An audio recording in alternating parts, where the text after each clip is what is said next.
Сіз маған достарыңызды көрсетіңіз, мен сізге болашағыңызды көрсетем. Егер сіз қарапайым адам болғыңыз келсе, сіз жұмысқа тұрып, отбасын құрып, 2-3 балалы болып, 1-2 ит асырап алсаңыз жеткілікті. Одан артығына жете алмайсыз, өйткені сіздің талпынысыңыз шектеулі. Үлкен жетістіктерге жету үшін ұлы заттарға талпыныңыз. Егер сіз миллион тапқыңыз келсе, сіз миллион табасыз, алайда 1,5 миллион таба алмайсыз. Егер сіз миллион немесе 100 миллион табуды қаласаңыз, табасыз, алайда сіз ешқашан миллиард таба алмайсыз.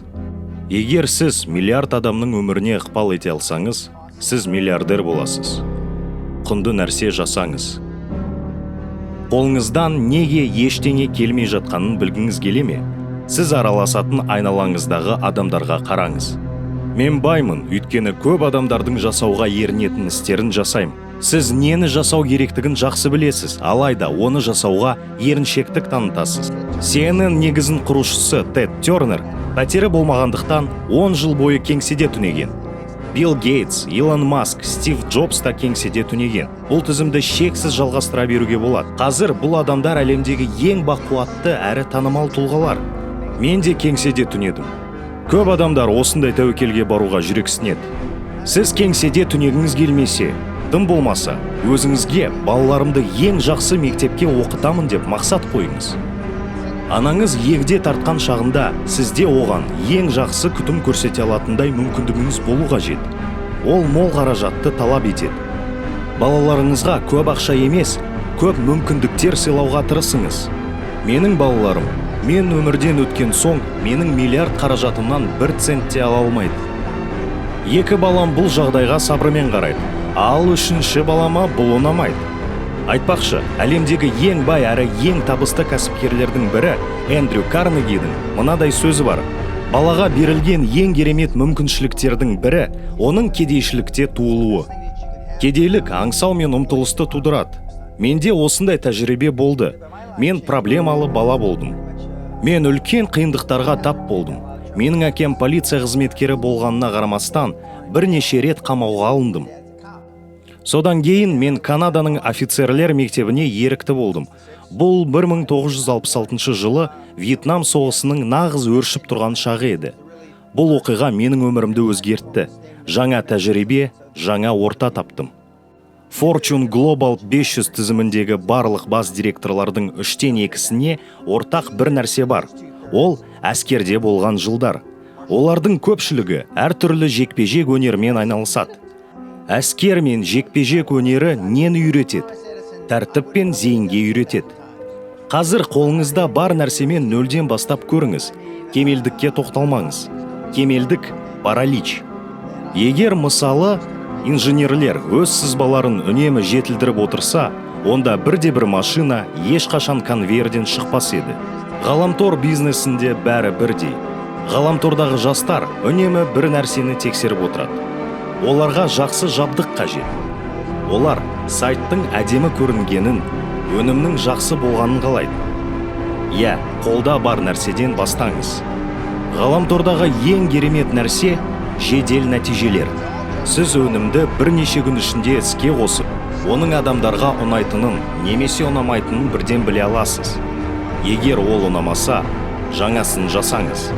Жақында біздің кездесулеріміздің бірінде жас жігіттер маған, біз бұл бағдарламаны 1 апта бойы сынап көрдік және оны жабуға тура келді деді. Олар мені неге, мәселе неде сұрайма деп ойлады. Бірақ мен оларға әрі қарай жылжи беріңдер, келесі жолы міндетті түрде жолдарың болады деп жауап бердім. Қателік жіберілмесе, өсу де, даму да болмайды. Өйткені бастысы тоқтап қалмау. Шын мәнінде мен өте көп тәуекел жасадым. Мен секілді сәтсіздіктің дәмін ең көп татқан адам жоқ шығар. Алғашқы $100,000 бұл сәттілік, бірақ бұл сәттіліктің артында не тұрды? Егер мен 22 бағыттың 20-сында күйіп қалмасам, мен көп ақша таппас едім. Алайда мен бас тартқан жоқпын және тексерістен өттім. Сәтсіздік бұл жай ғана тексеріс. Қателесу дұрыс екенін әрқашан қайталап өтем. Армандауды ұмытпаңыз. Егер сіз арманыңызды орындай алмасаңыз, демек сізде арман жоқ. Мен әрқашан армандаймын. Мен әр кеш сайын өз мақсаттарымды, аффирмацияларымды айтам. Мұны сіздердің қайсыларыңыз жасап жүрсіздер? Ақшам болмай тұрып, мен Rolls-Royce салондарына бардым. Машинаның салонына отырып, терінің иісін жұтып, қолымды тигіздім. $1 миллион тұратын үйлерді араладым. Әйелім екеуміз сонда үйлерді көріп жүрдік. Өзімізді сатып алушы ретінде сезіндік. Сәттілікті визуализация жасаңыз. Табысты болуға машықтаныңыз. Күн сайын аффирмация айтыңыз. Мүмкін сіз Rolls-Royce немесе Lamborghini салонына баруыңыз керек шығар. Мен өзім үшін ең биік планка орнаттым. Және 1 жылдан кейін өзімнің Rolls-Royce машинама қол жеткіздім. 2 жыл бойы Аралдағы сарайды алуды өз мақсатым етіп қойдым. Қазір менде Guthrie сарайы бар. Қымбат дүкендерді аралаңыз. Сізден дәрежесі жоғары адамдармен араласыңыз. Егер сіз көпшілік алдында өзіңізді сенімді сезінбесеңіз, шешендік өнермен айналысыңыз. Өзіңізбен жұмыс істей бастаңыз. Сіз жақсы мектепке барған боларсыз, алайда үлгеріміңіз нашар болған шығар. Университеттен білім алуға талпыныңыз. Мен бала кезімде ата-анама көптеген қиындықтар туғыздым. Мен қарапайым жұмысшы табынан шыққанмын. Мен қарапайым университетте оқыдым. Оны үздік бітіргенге дейін 3 рет емтиханнан құладым. Ол кезде менің қалтамда небәрі $820 болды. Барлығы мүмкін. Мен мұны дәлелдедім. Қазіргі уақытта сол кезде өзіме арман болған қымбат костюмдерді кие алам. Мен өзімді сәттілікке арнадым. Көптеген адамдар істі не кейінге қалдырады, не ұзақ уақыт бойы ештеңе бастамай жүре береді. Мен жай ғана жасадым. Тек әрекет етуді бастаңыз. Мен жас офицер ретінде үйренген нәрселердің бірі уақыт өмір сүруге тұрарлық. Біз тым көп талдау жасаймыз және ойланамыз. Бұл жоспар орындала ма, жоқ па? Жетер. Болжауды тоқтатып, әрекет етуді бастаңыз.